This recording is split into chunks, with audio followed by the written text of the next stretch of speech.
papa na adieu papa chéri papa lisaka makanda papa banda bana papa tosikele papa olobeza biso. La voix du peuple, oh la voix du peuple, oh si tu as bien, oh. Vincent Chilouizi, étoile de la presse.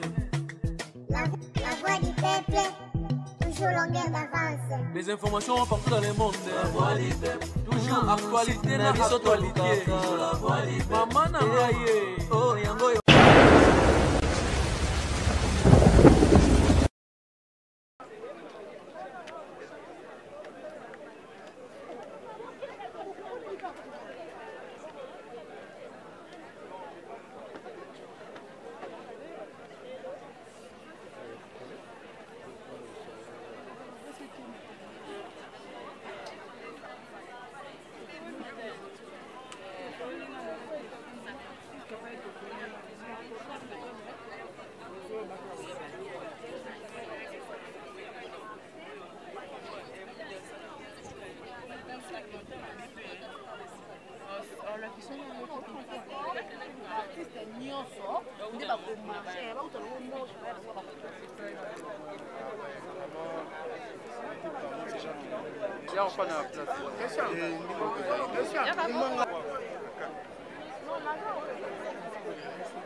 Juste après le dépôt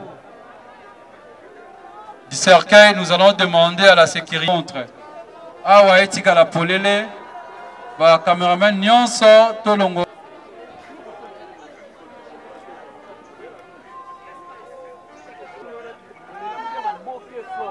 Merci. Merci pour la compréhension. Nyonso. S'il vous plaît, en déconnant sur la caméraman, pour libérer la carte.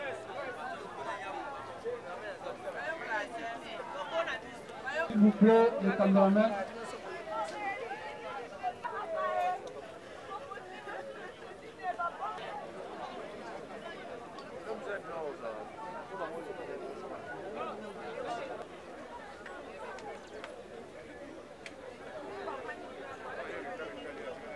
Merci.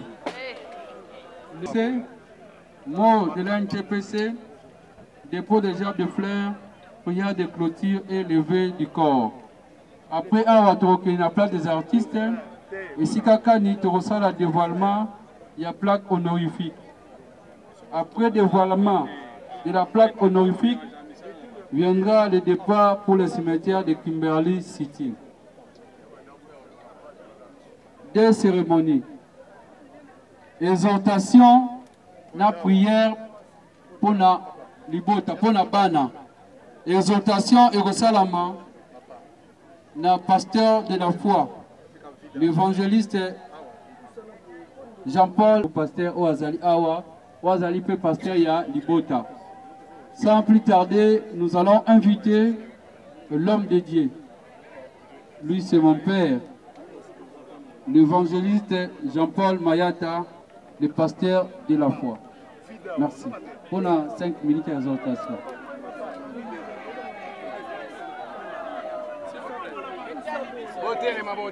Dans le nom de Jésus-Christ de Nazareth, qui est notre Seigneur et Sauveur, et tout semblé na kondima Petrobi. Amen. Bien.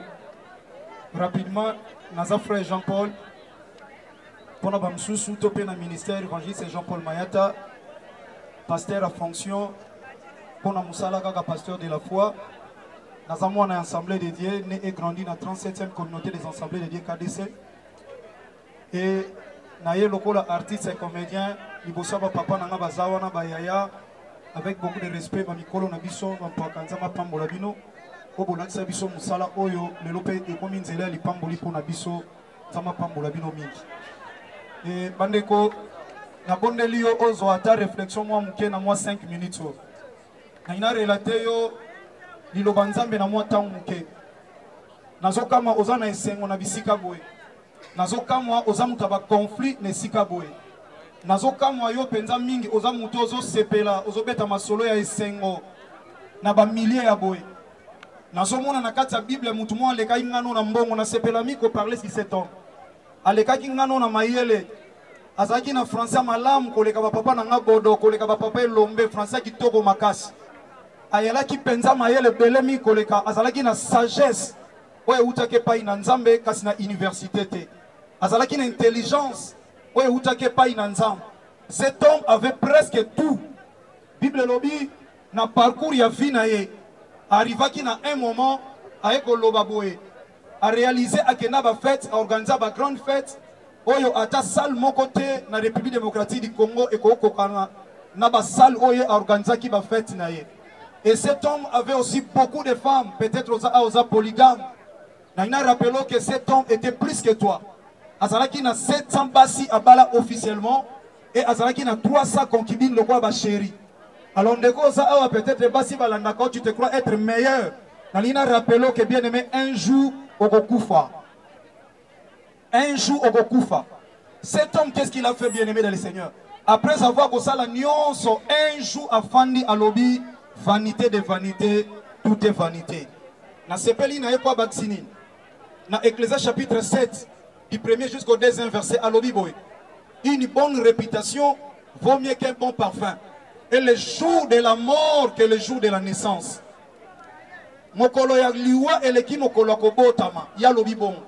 Et abakisi ya lobi eza malamu mingi na moto ke na bisika na fête. Ake na bisika na matanga s'il vous plaît, que na bisika na fête. Alors pourquoi? Alors parce que cela est la fin de tout homme. Et celui qui vit prend la chose à cœur. Mais net aux batubele baozo makambo à cœur te. Bazomo na te papa Jean-Pierre. Biso to jouer na nzela na ye ko banana papa sans souci. To jouer na groupe sans souci. Na ye ko jouer na période yaza président. Ayaki ko jouer pe na groupe les bons samaritains. Et c'est moi seulement oyo moi. To sala ki na ye pe na église tant que président nande komboshilo waza vice-président. Et puis, bandeko nyonso tope comité, pe groupe sans souci mobimba. Une grande partie. Tozalaki na église, na souka culte solo li na grand frère. Bien aimé dans le Seigneur. Moto to solo la ki na ye 7 années même. Tozalaki na ye peut-être tozalaki na avant malade. Mais regarde aujourd'hui comment il se retrouve. Nazoka mwasiko yozo kanta yoza la libanga likola libanga. La Bible dit il n'y aura aucune pierre qui restera sur une autre. Biso nyonso toza awa to ba tokokufa bien aimé dans le Seigneur. Na ken hôpital, na zu appel papa Mboshilo. N'a eu un message to prier pour notre papa. N'a me dérangé, n'a eu moi si n'a pas to kei hôpital. To comme un hôpital ba lobi moi ba côté za te pasteur. To pression zela soko kota ba protéger nga malam. Hôpital pe malam za mapambola bango to comme na kati. Nathalie ndeko na sambel ba bi pasteur. Et ça kufa qui déjà to réanimer ya lisusu. Ya ngona to rota la kaka nzambe. Docteur alobi médecin alobi na koti si yo seulement kaka po osambela nzamba sala mokano na ye parce que batu bako okota te to sambeli nzambe koloba Seigneur que ta volonté soit faite na ye ko bima na bengi papa Shilo lokola moko ende ko nanga na antenne na bengi na ebise na uti mais si tu es aboye boy alors bien certainement ngape na ye awa na préparer na nubana après quelque temps ba bengi nga balobi akufi bien aimé yokana ke na ushite. Au monique comportement, il y a tout et chacun dans le moment où. Dès qu'on a un se comporter, se comporter, bien aimé dans le Seigneur, oye na matanga. Mais tant que na matanga, oye. Osa très problématique na kati matanga oye. Osa na ba conflit na batu na kati matanga oye. Parce que nzamba pambola yo osa na moi. Dadine était à moi na nzamba. Bien aimé dans circonstance à matanga. Comme s'il a fait de tout homme. Papa, qui que vous fait la tête? Vous connaissez comme le de Koyeba. Vous connaissez comme le Koyeba. Passe à Kobungi sa moto na kati ya libota. Oye matanga a okota na morgue te. Coiffeur no bete la tolo a ok coiffeur te na morgue. Kaka bato mona ka lokola inutile na kati ya morgue. Bangona bakoma ba coiffeur na yo. Bangona bakoma ba state. Nzambe abenga nga lokola artiste. Nzamba benga nga na musala na ye e alekisa nga na nzela ya théâtre pona kota na mitema bato nazo tambola oyebi mkolo botama oyebi mkolo kufa te oyebi mkolo botama oyebi mkolo kufa oyo David akoma mingi akekoloba na psaume 90 verset 2 Moïse asoloba boye akekoloba alobi Seigneur enseigne akisa kolobé keba ayakeba nanga sukisa awana loba ke yaya ana suka ndeko moko azalaki na avocat na ya makasi la nana na osungisa awa azalaki na avocat ya makasi adefenda batubie lokola twana biso français baavocat ya makasi moko papa lelo yakei yango azoyebisa yo ndeko ya groupe sans souci bancien na banouveau na katikati naza prédicateur ya parole pure sans mélange. Béni. Merci.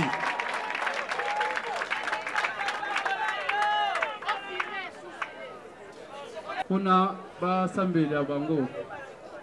Pasteur Azali, est-ce qu'a commis déjà? A commis?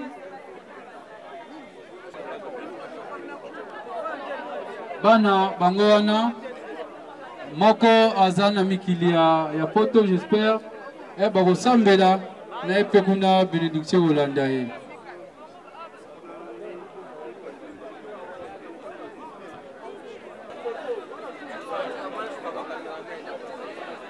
Amen. Amen. Amen. Que ça peut arriver aussi dans nos orphelins. Dans nos orphelins. La ligne sur laquelle pose la conscience, on a au sang de la peau avant. Bible Zoroba, ceux qui ont maltraité, orphelins to veuve, bananaye, baoutika la paix, veuve, moi c'est bananaye, baoutika la orphelin. Moi, si la veuve, c'est écrit dans le livre d'Exode chapitre 22. On a une soumayo bien aimé dans le Seigneur, nous avons un souci à nous.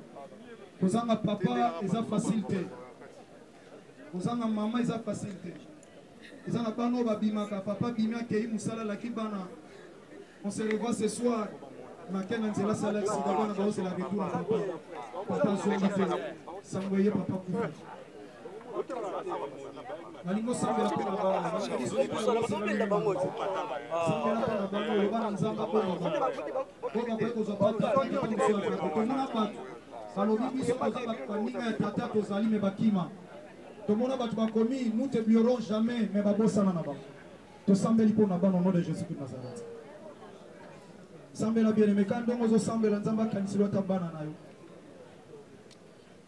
nzambe azosonde motema nazomona konvero osenga secours parce que c'est lui qui est le défenseur des veuves et le père des orphelins azala kati na bango na ndeko aza libanda mboka. Merci Seigneur. Naye kotonda yo pona pela okota bana ona liste ya ba orphelin liboso na yo tata. Tata boti akei. Mais tata nazondima yo nzambo yo kufa toza na bomoy. Ozana makokia ko batela bango. Oyo papa Jean-Pierre akokai ko salela bango te nzamba bomoy. Kolanisa mwana ba capacité to makoki ko pesa ye. Ya otsepela pesa mela bana oyo ko ute pai na yo. Na bombi bango na sema kila na yo nzambo. Lien mon côté à famille, après la disparition de papa, kolo eko kosala bango passe. Tikaba simba manakata loboko na yo. Kolo na peki si esprit nyonso ya ba nécromancie, molimo nyonso alata kabatu. Kolo pona koya ko bimela ban, kolo ba mona te libota oyo tata. Il est écrit, il est réservé aux hommes de mourir qu'une seule fois après quoi vient le jugement. Nous voulons Seigneur, bana oyo tata, ba revêter tata oyo ezaya yote. Toute leur vie, na confiance pas na yo, na kombo moko pesa mela biso poto longa. Ko ezali koloba kombo nyonso dont la Bible dit tout ce que vous demanderez à mon nom je le ferai. C'est le nom puissant et glorieux de notre seul et l'unique grand vainqueur de Golgotha, Jésus-Christ de Nazareth, Seigneur et Sauveur. De to bondela ki pona bana, pe na kondima tolobi. Amen. Merci Aya.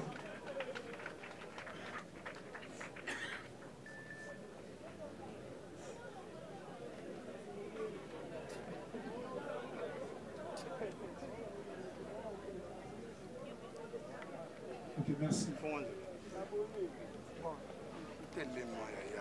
Nzambe, merci. Pour les loyers de la peste bisopéme.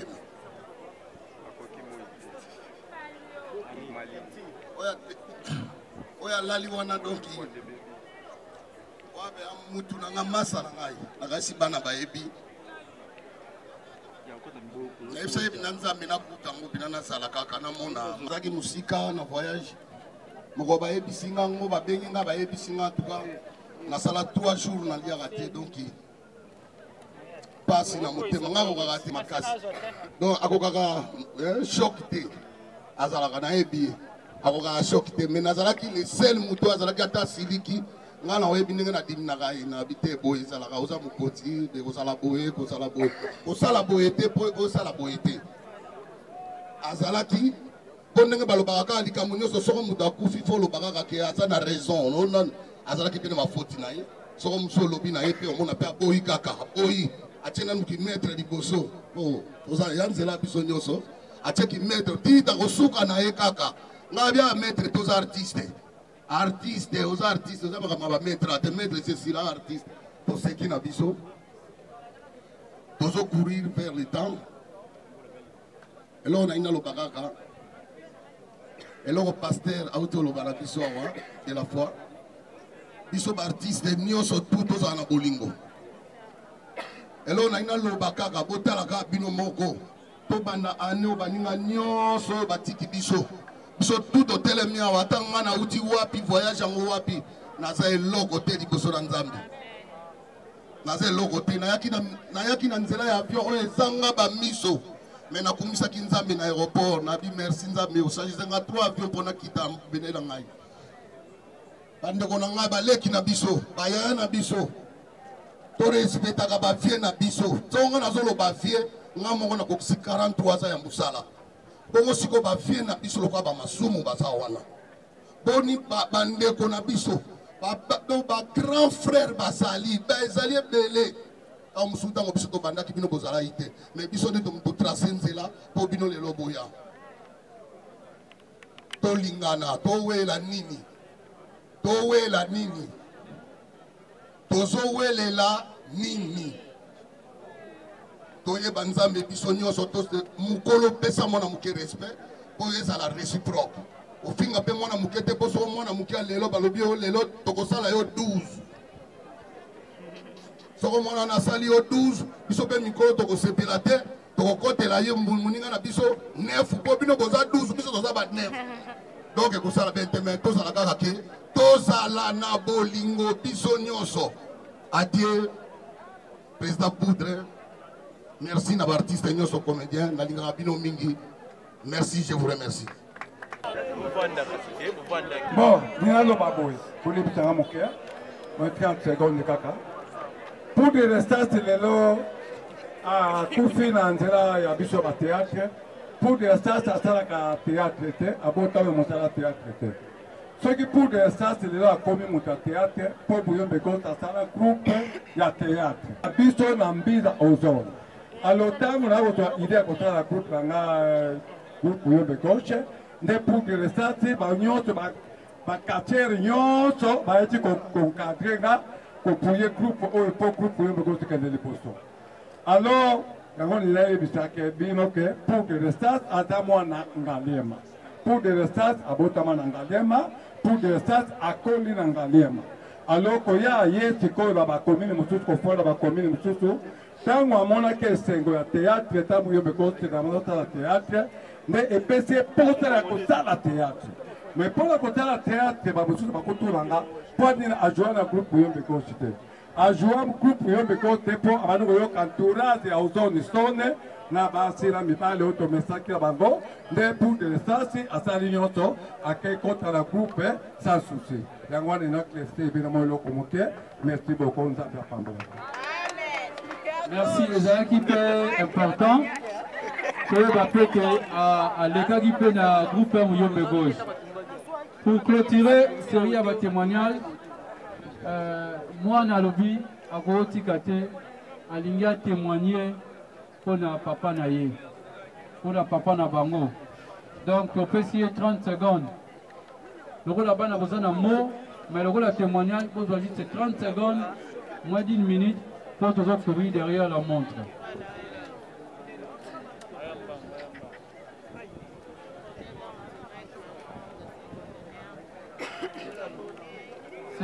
Sa fille aînée, suivie d'un mois dans l'épée à mobile.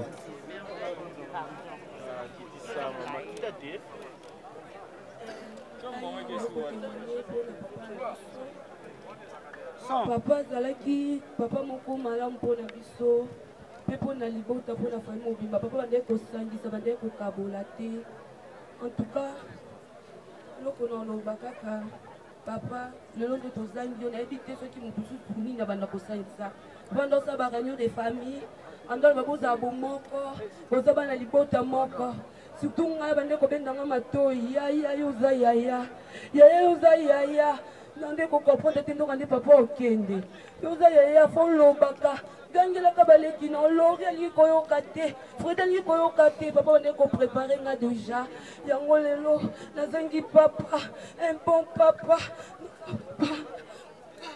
Courage. Vous comprenez les mots. Toi, applaudis-toi, encouragez. Ça fait mal. C'est sa fille aînée. Il est témoigné pour papa Nabango. Voilà, ça fait mal. Voilà. Omar qui va l'accompagner pour montrer que moi, on biologique, moi, artistique, vers Azali. Merci beaucoup. Nous passons. Non. Retournons. Poste-nom Mansoni. Prénom Jean-Pierre. Il est né à Gombe Matadi le 23 juillet 1964. Fils de Mansoni Ambroise, qui est décédé, et de maman Laouvoka, également décédée. Originaire de la province du Congo central. Territoire de Mbanza Ngungu. Secteur de Gombe Matadi. Père de 4 enfants, dont 3 filles et 1 garçon. Études faites. Obtention de certificat d'études primaires à l'école primaire Gombe Matadi. Secondaire. Il a obtenu son diplôme d'État, la section scientifique, à l'Institut Bukama à Lingwala. Études supérieures. Il a obtenu son diplôme de graduat à l'Institut supérieur des techniques appliquées, ISTA en sigle, donc ISTA Ndolo. Profession, artiste, comédien et catcheur. De concours de chasse Azaki, artiste, comédien, et tu es bien plus Azaki Moutamasano Amabia Bitumba, catcheur. Comme nous courons derrière le temps, pour passer directement dans la filmographie. Ce qui toujours se fait là, Kobetele m'a beaucoup bravo l'artiste parce qu'il a beaucoup fait sur le plan artistique. Asali, ba œuvre artistique est belle. A tourné dans ma film est belle, dans ma pièce est belle. Entre autres, Pourquoi Docteur, Bijou Nanga, Le cœur de l'homme, Mon enfant, Makila Nanga, Double face, Égalité de sexe, Moto, Azaka Kamoto et tant d'autres. Ça c'était Biloko, ma pièce Owapi et Asala étant qu'artiste. Vu Moussala Mamounene, Pe Malamu, Makasi Asali, nous demandons maintenant, ça c'est la cérémonie purement artistique, nous demandons à tous les artistes présents de se lever ensemble, nous allons applaudir pour ces œuvres. Ce que les artistes et comédiens étaient côté. Merci Tori Koufanda.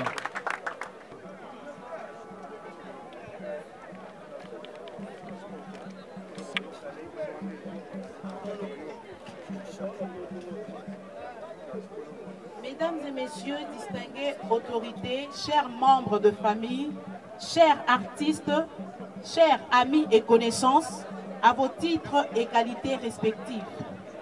C'est avec un cœur rempli de douleur et de chagrin que nous prenons la parole au nom du groupe Sans Souci d'Afrique pour rendre un grand hommage au feu président Poudre des Chasses, Jean-Pierre Bouetouna Mansoni. Le président nous a quittés depuis le mardi 8 novembre 2022. Cette nouvelle nous est tombée comme un coup de tonnerre. Et il nous faudrait longtemps pour réaliser qui est réellement parti. Le feu président Poudre des Chasses fut notre président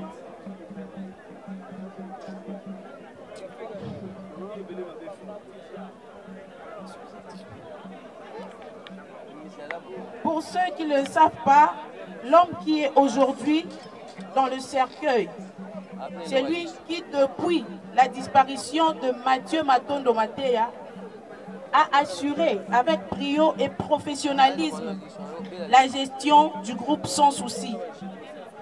Il a assumé cette fonction depuis le décès de son leader. Depuis le 23 juin 2009 jusqu'à sa mort. Nous lui rendons nos vibrants et mérités hommages.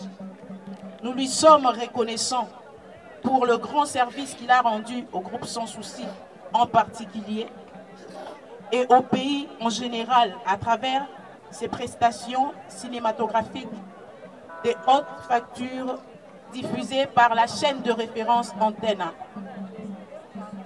Chère Poudre de Chasse, chère autorité, chers membres de ta famille, tes acteurs, tes amis et collègues, tes camarades et connaissances, tes fanatiques et téléspectateurs à travers le monde, tous ceux qui t'ont connu, aimé et apprécié ton travail, nous sommes là pour te dire adieu et te rendre un dernier hommage.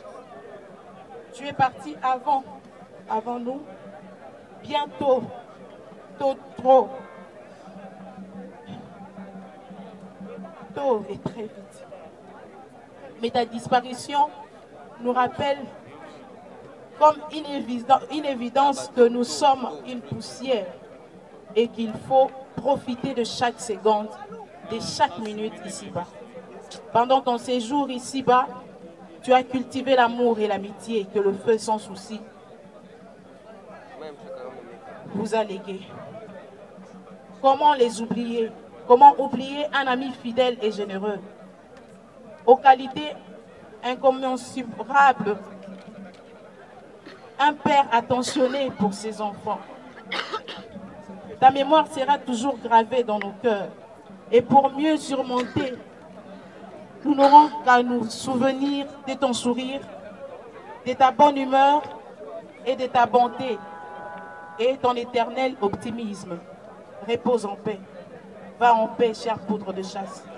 Nous ne pouvons pas terminer notre mot sans témoigner notre reconnaissance et gratitude à toute personne qui a assisté la famille biologique et artistique du défunt en apportant une pierre de plus afin que le feu Poudre de Chasse reçoive les hommages dignes de son rang.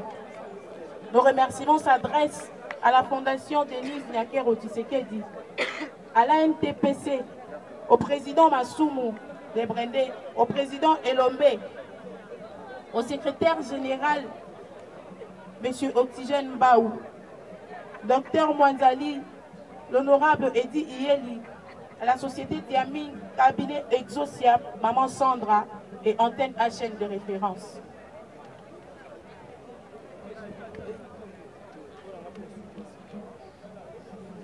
Aux anciens du groupe Sans Souci et de la diaspora, Maman Yenga, Josco Omega, Sans Souci. Maman Mado, la femme du défunt, du feu Sans Souci.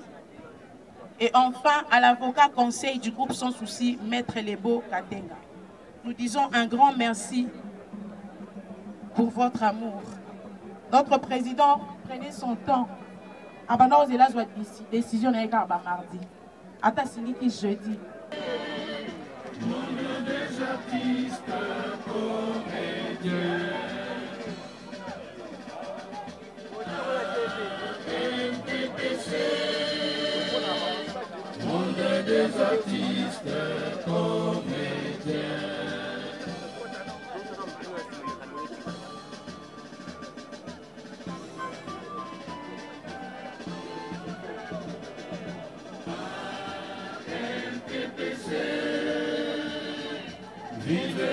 artistes, comédiens.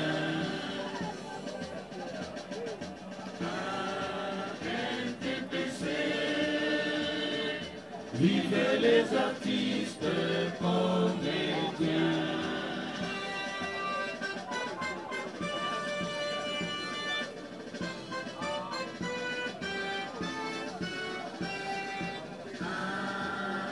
NTPC, solidarité, la dignité et l'honneur. NTPC, solidarité, la dignité et l'honneur. Association nationale de théâtre populaire et cinéma. L'unité renforce et fait vaincre. Merci, merci. Merci, merci. Nous invitons le président Massoumou. Oui, Tali Moussala Nabiso. Spirituellement, je crois que Aumonier Nabiso, Oazali peut collègue Nabiso, mais pasteur Mounene Yamboka Nabiso, pasteur de la foi, Aouti Kolobayango déjà. Mais pour la Oetali, artistiquement parlant, Nakanisi, occasion boye, ezali pour na ko sala que to se remettre un peu en cause. Toyeba musala na biso tina nango ezali nini. Bato ebele balekisi fi na bango presque mobimba na musala oyo. C'est parce que tout le monde ne peut pas être médecin, tout le monde ne peut pas être mécanicien, mais bamususu nzamba pesa bango don ya ko servir mboka na musala na biso oyo. Yango na esengeli biso nyonso toza na kati ya musala oyo toyeba pourquoi toyaki na musala oyo. Toyaki parce que tozangi musala, toyaki parce que toza na vocation te, mais toyeki kaka bilanda ngulu, ou bien toyebi que musala oyo ezali ko contribuer na changement ya mentalité ya mboka na biso. Po toza ko contribuer na développement intégral ya mboka na biso. Soki totiango na mutu tokosala musala na biso na ndenge koki malgré bapasi, mais toza ko résister et tokosala ka toujours fier nango. Yango na pasteur de la foi auti ko loba yango lisusu pona ko senga na ba jeune oyo baza ko yasima bayeba ke musala oyo batu babanda yango basali bilenge oyo baza ko ya bayeba ke musala nyonso eza na mibeko nango loyenge elekisa biso te toyeba ke discipline nde ememaka mutu nyonso en avance. Lelo eza mawa mingi pona 2009 nazwaki maloba pona kopesa au revoir na ndeko na biso sans souci. Ezalaki na cathédrale na Lingwala. Nzambe asalaki nyonso pour que na départ na ye groupe ait continué. Nous aurions souhaité que groupe ait continué sans que écoute na susu mabaku ne kutani leloyo. Ndeko na biso pour le chasse azwa ki charge wana ko diriger groupe ça c'est pas donné à tout le monde. Mingi tozali ceux qui ont commis un succès tozaku weli sa ko la groupe te poto kanisaka keza blague ko gérer batou ce n'est pas donné à tout le monde. Depuis 2009, il est loyo, groupe sans souci et résister, c'est que dès qu'on a mis son poudre de chasse, Azala qui peut mbamba pour que le groupe ait koufaté. Il y a un topé à ma boque pour la poudre de chasse, s'il vous plaît. Ce n'est pas donné à tout le monde. Yangwana, Ndenya Tikibiso, Ezala, O Azako Landanaye, Azako Landaye Mboshilo. Basala tout pour que le groupe sans souci et qu'il y ait toujours du bosso. Ndenge lobby, que ça la groupe, c'est pas donné à tout le monde. Il faut qu'on gère le tempérament ya batou, qu'on gère végétarien ya batou, ça qu'on diriger. Et mingi ce qui va salir 2 mois, 3 mois, groupe Panzania, continue dans zone singi pour amoni, naliana c'est la groupe nzoka ndeza la kapasi boui. Yangwana ba groupe nyonso ezalaka, ezako exister, ezako persister. toza kopesa merci félicitations na ba président na bango yango na tozosukisa kaka mpona kosenga na ba artiste comédien nyonso na ba occasion boye tozala na unité tozala na bomoko toyeba kobunda mpona bavantage oyo etali mosala na biso kala te tokokuta na biso nyonso mpo tokende na parlement tous les artistes comédiens tokende kooblige bandeko na biso badepute baza bozwa bamikano ebele bombe atomique basi soki nini bafo ezotala biso directement te oyo etali biso baartiste par exemple d'une manière générale loi sur le statut de l'artiste tokokende kotika memo pour que badepute na biso batala likambo wana yango nde ekomeka mpe kopesa ligne malamu na mosala profession na biso oyo toza kosala nakanisi c'est tout ce que je fais dire que Mbosilo Kumba groupe na ndenge ekoki pour que ekende kaka liboso. Encore une fois, merci beaucoup. Voilà.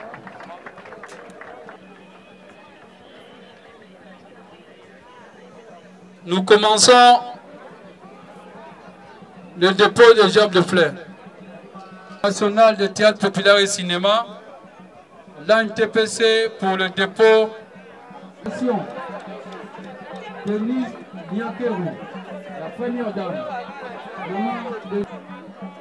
Pourquoi nous commençons avec assiste les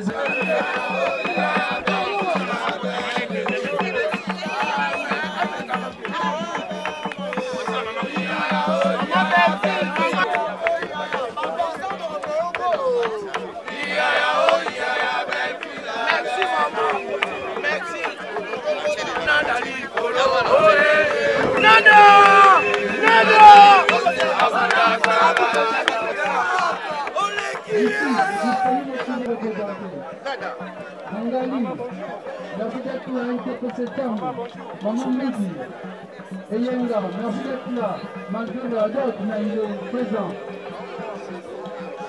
C'est une manière de rendre hommage au président Ferrara, au président Zambala. Voilà.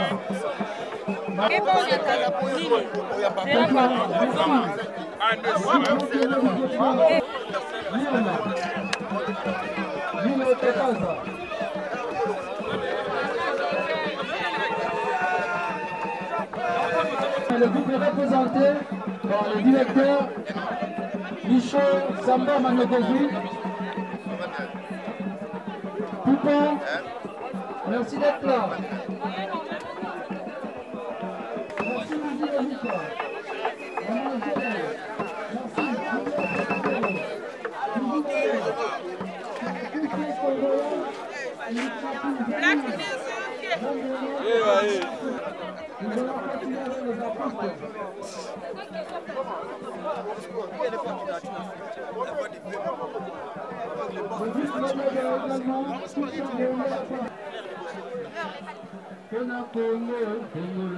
Voilà, merci.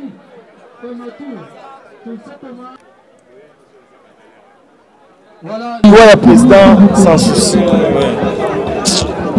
Na mono nzeba panza matanga ba kufeli susu donc le belinga mo belé na mutuna nga surtout que président Poudre vraiment azali vie nanga président Poudre bandoya na osala parce que na mo mono beti concert et mon salle spectacle ya comédie président Poudre ya mana kan mona boazo poate maye et puis na eba terre ayaka avant que ndalo ba bolu Canada so ba moninga bi petit na yaki so ba bi fondé pa côté na voiture akei ba la sanga kaka yaki et malgré venir malamu tikayo na habité et nga na belaki jour na yoki bien na salle conférence de presse ba prendre nga que président Poudre a koufi première réaction na fongoli téléphone na la dernière conversation parce que na mi le belaki il était au moins au courant que nga nazaki malade alobi nini pour na vie na mais bah, tout va regretter, c'est le président pour regretter fois D qui est Nabela. Et Nathalie na WhatsApp na Monique a le déloté, a commis pété. J'avais compris on dirait qui déjà touché na malade na soit Azara qui en bon état yango a ninité donc par là on peut rien. son Nzambe déjà andimi donc ba munene zetikali Nzambe pesa kimia na famille biologique na famille théâtrale et puis na ba relation se posa parce que c'était une bonne personne. Donc c'est ça. Mais pasteur de la foi par le but que Bolingo est réuni entre Bino. Bolingo vraiment je crois que vous avez pembe na yo oyo kinenga lobi Bolingo est réuni entre Bino. Mais c'est comme si Bino ngo Bino moko pe Bolingo vraiment est réuni aka na matanga soit ce que tu as eu problème ça problème na yimo. Bon papa la ngana bisao Bolingo c'est éducation, Bolingo c'est volonté, Bolingo c'est mambo belé. Bolingo c'est le roi kindoki. Au moins que ça soit dimension na grandeur qui pasteur na yo za nango. Ceux qui osent délivrer mon toit, c'est Tika Kindoki. Ceux qui ont limité dans sa mutema, Kindoki s'il a raté. Il faut d'abord qu'il soit convaincu, il faut qu'il accepte que Tiki Kindoki, Nenzamba, c'est un batou Narandoki. On dit qu'on y a embaillé sur le corps, on continue au Bix. Bazarate que Yokani, mon neurone, on y a esté. On dit ni, il y a un peu de le corps à Bolingo. Bolingo Tobando Babate, pendant les locaux na Bolingo te. Boye ko lycée Bolingo, soit Azam Tabota mina Bolingo, Tonzamba Sali et grâce. Donc moi l'amour est le moment où s'efforcer te. Pasteur de la foi na auto sur la peine papa. Na ebisi ayebisa biso ko eza mabeta tsaka biso pesu na ba prière yango ebisinga na sambela rapona bandeko na ya théâtre. Nzamba pesa biso volonté ya Bolingo, c'est ça. Volontaire Bolingo. Maintenant, moi qui suis mon curiosité, santé ça va par rapport à Marambo. Ça va, tu es un peu hôpital. Merci, là c'était l'artiste. Bonne santé. Ouais, santé ça bien. Les solos matin ndeko na yo papa na biso poudre de chasse yezo le kanenge ni na motema. Ça bien. Je le bien. Je le bien monte pas de baye. Bandeko baza, tout ça biso. Je le bien. Est-ce que tu me soucies bazo tout na po bayo kaki di solo ya liwa ya maladie ya poudre de chasse il y a des gens nous soucis bayo kaki pe baye baki que non il est malade depuis longtemps mais subitement boyo batu bayo qui ke akufi est-ce que meki okoki ko expliquer batu oyo bazo la biso partout dans le monde moi synthèse ya état de santé na yesa ki comment pour même na liwa ouais jour on a tout dans l'antenne ah même ngai abisina papa ko makolo mpe déranger ngai les gens makolo et bandi pe lelo te et bandi ga moi kala abaki ka makolo ne me déranger biso to bulanga mabete ne soki muta kufi obobo eza poison te to bulanga mabete ya to ba me to bulanga mabete le pe bango ba okende boya ti ba obobo nzambe ba benga bato ba ba obenga yo akobenga pe biso to tsaka nyoso ko nzambe to ngate obobo biloba lo ba eza pra malamu te ouais sangwa mtu apisa sangwa na kina oyo na Brazzaville na kina oyo to kaya mama président papa Sassou ba yebisinga madame Daib sanga bina nga président pour de la Koufi ya solo ah to ça bon batu mususu balobi ke papa na pour des choses à Koufi azaki déjà na ba menace na kati ya groupe sans souci et tant na ndenge ke batikela ki azaki président depuis temps ebele batu mususu kana kati ya groupe wana ba sepela kite yango moni ke babwakela ki maladie wana to akota ndako wana siko olobi a raison donc tout na bata sans souci ngai tenga na groupe sans souci yo boyo ki to wana na yebi yango te quels sont les bons souvenirs yo garda kuna déjà to yeba na yeme to jouer na été il faut la vérité to yeba na biso to bani théâtre kala biso ko ba 42 ans to bani na ba fait espace sans souci ba ba bien na biso to sala ba groupe nzoi mais pour déjà tant ngai pe na groupe ya présence sans souci to bana so anaye mais na to tika ko jouer na été tika ko jouer na ye to jouer na mbala mako na biso que c'était kala bela groupe sans souci ba be ngala sa ba intervention tant oui bien moi présente so papa sans souci sans souci ki tant sans souci ki inde pour des choses à bien tout ça comme intervention to jouer na message yo ko pesa na libota na epi na libota na bino nyonso ya batu ya théâtre qui mezala qui mieza surtout qui mieza avec connaissance la partie nyonso parce que c'est nyonso ma collègue nyonso qui mieza ya wala lobi voilà merci beaucoup le docteur Mogijo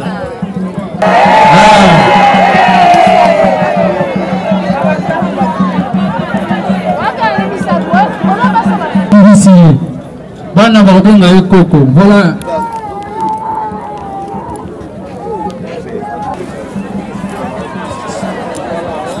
alléluia alléluia nani mokonzi soki yesu wana aza mokonzi tobetine maboko Nalimina le vélo, il y a une minute avant de s'embêter. Puis le livre et la lamentation. Qui dira qu'une chose arrive sans que le Seigneur l'ait ordonné? N'est-ce pas de la volonté du Très-Haut que viennent les maux et les biens? Zamboisa mettre à temps père à circonstance. Zambo a pensé qu'il son papa pour de chasse. Zambo a zala qui naie, on a permettre de la tango ya tika biso. La sénatango mutakote le mela mokano na nzamba zalite. Ye mokonzambe on a zali kolo ya pema na bomoy. Ndenge bibelo bien te to utaki na mabele to konsoma na mabele. Asi yolanga to zala bomoy et loko to kosimbe zalite. Tant que nous avons des comptes, nous avons des bango. Il n'y a pas de artiste matanga artiste mususu. Il n'y a pas de matanga bandeko mususu. Les deux à tourner. Il n'y a pas de lobby aux la tourner yo tourner tour la bisonioso. Il y a des passages au bison de Boleka. Les casser le pour l'équipe tout les années. Quand nous avons na sénatango, nous avons des passagers. Mboka oyo dos alliés tous à paya to Boleka. Ninga na imana nzembo na mboka mopaya. Yaki mobembo un jour tokozonga le kasi tango zovanga na kati ya mboka mopaya batela mibeko yeba kotambola malamu na bato yeba kobongisa bomoi na yo ezala malamu liboso na nzambe peut-être tango yo kowa yango ekozala kufa epamba te mais ça sera la vie éternelle parce que la Bible dit il est le chemin, la vérité, la vie. Jésus-Christ est la vie éternelle. Ce qui te sont dit que Yesu anaza bomoi que bomoi na tsosi sima mapai na ye to bete Yesu na maboko to bete ye maboko nzambe wana ezala façon moko so bete maboko ya hommage pona papa pour déjà maboko l'équipe que pesa penza ba hommage pesa wana bikelekele na milona parce que toujours que tende ko kudaye na ba hommage nyonso zamba pambola biso to ko sambela. Dieu de grâce te pesa merci pona kokokisa ozali mokano na yo zambe yo de pesa ki papa pour te permettre joyer ni to ko loba na sena tango na mokano na yo nani akotelemela mokano na yo mokoti akotelemela mokano na yo zambe na mona tozosenga ete obondisa mitema ya bana oyo batikali baorphelin. Père, tu as dit que tu es le père des orphelins et le mari des veuves. Zambe obondisa bana oyo soki oyo papa na bango asalaki te nzambe na nzela na bango basala yango bakende liboso bapambwama. Nzambe nazali mpe koarete soki mpe ezali mopepe ya liwa oyo ezolanda libota tozali koarete yango ezala arrêté au nom puissant de Jésus. Tolingi ete bao batikali bawumela nzambe bondisa libota bondisa biso nyonso toyekati na esika bondisa famille monene oyo ya baartiste comédien na bomoko basangana bawumela elongo parce que nzambe yo moko noza bolingo olingi mpe totambela kati na bolingo nzambe tozali kokelela yo ti aditi tu es notre accompagnement okotambola na biso nakokelela biso nakokoma na biso na cimetière koleka na baprogramme nyonso nzambe ezala motambwisi tobebisi bakemo nyonso bapression ya filatire ya contrôle oyo eyaka kotia mabe na kati ya baliwa na nzela ya cimetière nyonso baaccident nyonso ya mabe toarete yango au nom puissant de Jésus. Tolingi ete nzambe kobanda na corps na bandeko nyonso tofinama na makila na yo na kokende mpe na kozonga na nkombo na Yoshua Mashiach nde totatoli mpe tolobi amen. Nous demandons à l'assistant de se lever. Faites ça la lever encore.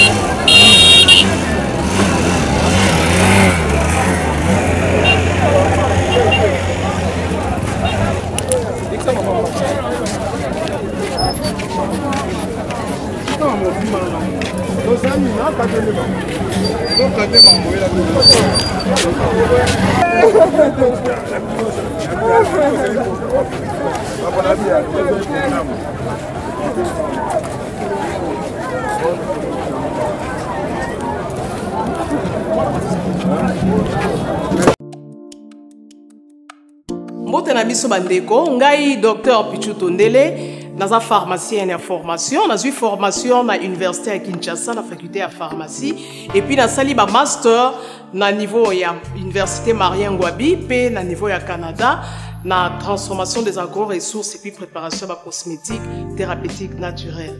Nazali ko œuvre dans le laboratoire CRMTA ou ezali laboratoire médecine spécialisé dans la production de phytomédicaments, c'est-à-dire bakisi ya partie ya banzete na biso ya Congo.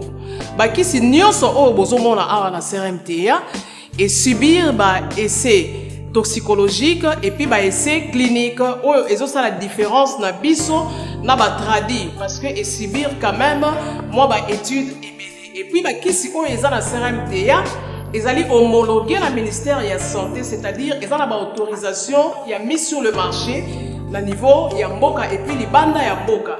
Qui si on produire la CRMTA et puis qu'on n'importe quel médecin partout à travers le monde. Dans le laboratoire CRMTA, nous avons deux branches, branche cosmétique et puis branche médicaments. Dans la branche cosmétique, nous avons dulci au collagène, pour ça il y a un sérum, un savon, pour le traitement il y a un tampon, banduta, ride, poche et puis cerne. Nous avons d'ici réparateur, pour ça il y a un sérum, un savon, on peut associer gel douche pour le traitement il y a un bouton et puis pour réparer le poisson. Nous avons d'ici cheveux, pour ça il y a un huile, un shampoing, pour le traitement des cheveux abîmés, des cheveux haut et baby, des cheveux colorés, ils allaient ko botisa suki noki et puis ils allaient ko retarder repousse ya ba cheveux blancs. Tous appels na parfum na biso ou to sali à base ya banzete na biso ya Congo. Spécificité na ngo ils allaient ko kitisa yo stress na kati ya nzoto. Na branche médicaments, tous allés na méamycine, sirop comprimé ou ils allaient kis na biso ya ba mib, ba levure, ils a anti-poison, ils allaient ko traiter ba problème nyonso. Vous allez dans la question diazostimile où ils allaient traiter différentes formes d'impuissance sexuelle, autant éjaculation précoce, dysfonctionnement érectile, manque de libido, azospermie. Vous allez dans la question zingenalis, suppo, na comprimé, où ils allaient traiter différentes formes d'hémorroïdes, internes et externes. Ils allaient régulariser le cycle. Il y a maman. Vous allez dans la question sensiphos, où ils allaient il y a malaria, présenté sous forme de sirop comprimé. Vous allez dans la question méamycine crème, où ils allaient traiter différentes formes de maladies, où il y a ploposo, mycose, où il y a makolo ya bana mibali, maladie ya mpesema palata epa ya bana, na maladie musu ya loposo. Vous allez dans la diazolex, où ils allaient traiter différentes douleurs climatismales, douleurs ya mokongo, paiement, allergie au pollen, vous allez pommade tomulingo ya papa na biso tondeli diazolo, vous allez na méamycine crème ndenge na tamaki, vous allez na allium, vous allez kis na biso ya tension, vous allez traiter hypertension, vous allez na borex, vous allez kobomisa système ya papa, vous allez komisa yango mulai pe monene. Vous allez na menga kis na biso ya makila ou ils allez kozongisa makila na bato oyo baza na problème ya anémie quel que soit son type ya anémie. Et puis vous allez na tisane docteur Maxon ou ils allez tisane na biso ils allez traiter ba myome, ba fibrome, kyste ovarien et puis basi oyo baza na problème ya bota. Vous allez payer na diabétique ou ils allez kis na biso ya diabète et puis vous allez na anti-poison na biso où ils allaient neutraliser le poison dans le ya makila.